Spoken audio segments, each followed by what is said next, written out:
Hey, so I'm here in the middle of the garden and I'm with this incredible plant. It's one of the most vigorous plants I've ever seen. I keep cutting her back, but she just keeps growing and putting out these amazing flowers. It's late in the season, but this is the time now when Eleuthero flowers. So this is Eleutherococcus senticosus, one of our sort of best known adaptogens.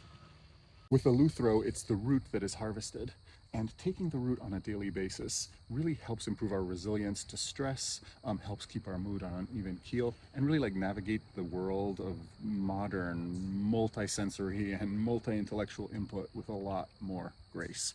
That's the power of adaptogens, and it's amazing to see how like resilient and intense this plant is. I really think like the adaptogenic plant power to grow in like wild, faraway places, to be like rugged and intense, is reflected in what it can do for us.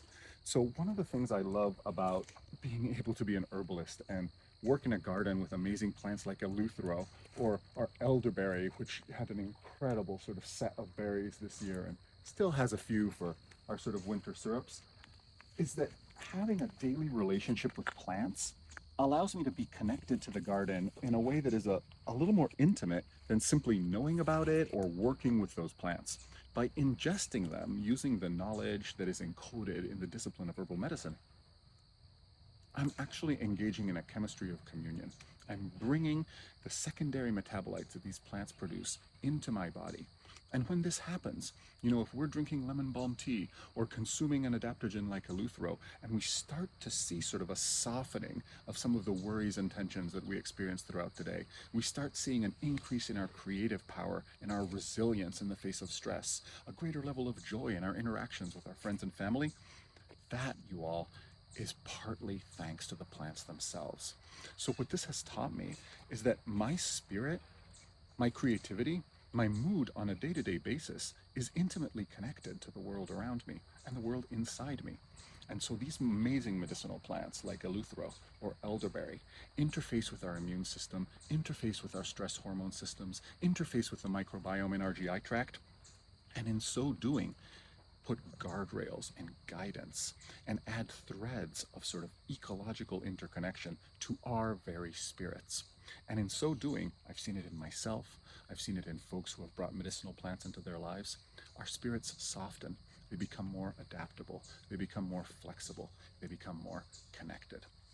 And I really believe this is an excellent avenue towards self-care in a couple of different ways. Gentian, for instance, that is an excellent bitter tonic that can help with a range of different digestive complaints. Sort of this blue gentian, maybe not the official species, but still an excellent bitter tonic.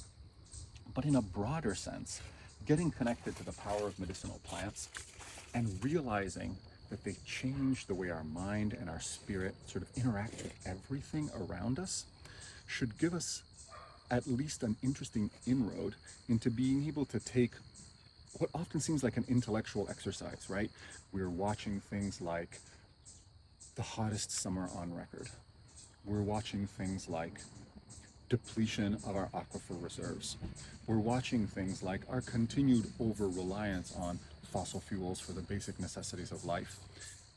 We understand from an intellectual perspective that these are posing grave challenges to both our immediate lives and to the life of the planet on a larger basis.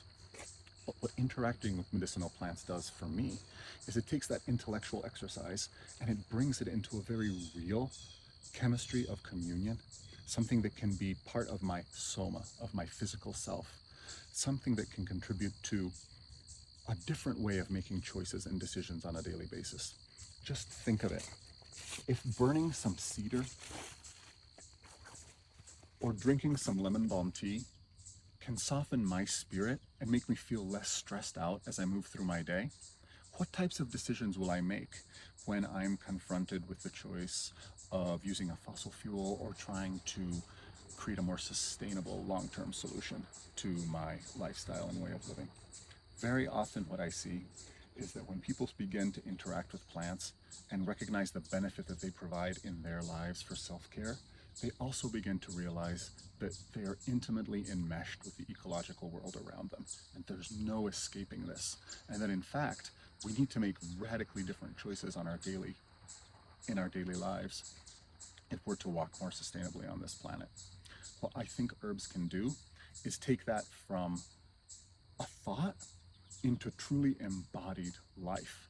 Because these plants that produce this chemistry, whether it's cedar or eleuthero, echinacea or lemon balm, all of our beloved allies, they're producing this chemistry in part to help regulate the animal species that move through the ecology.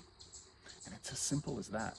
If we open ourselves up to this stream of information that is coming from the world of plants and mushrooms, we gain access to a message and information that allows us to walk more gracefully on the planet. The trade-off, I think, is that in part we have to give up a certain measure of control in our daily lives and of our daily lives.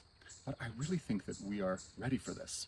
We understand that individual achievement, the fulfillment of our individual desires, enriching ourselves as individuals, will never be the tool that gets us towards long-term sustainability on this planet.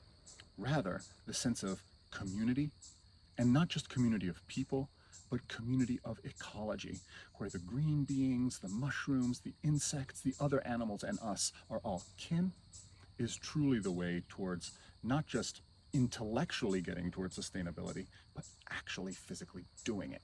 And for me, personally, and for many folks with whom I've worked, getting plants into your life is the best way to open that door. Not only does your spirit soften, not only do you discover new tools for self-care, but you also slowly, little by little, turn others on to the same thing, and I firmly believe begin to heal the culture and the way human culture interacts with the ecology. I have great hope for our future, provided we mind our wetware and we keep that information stream from the plant world flowing through it.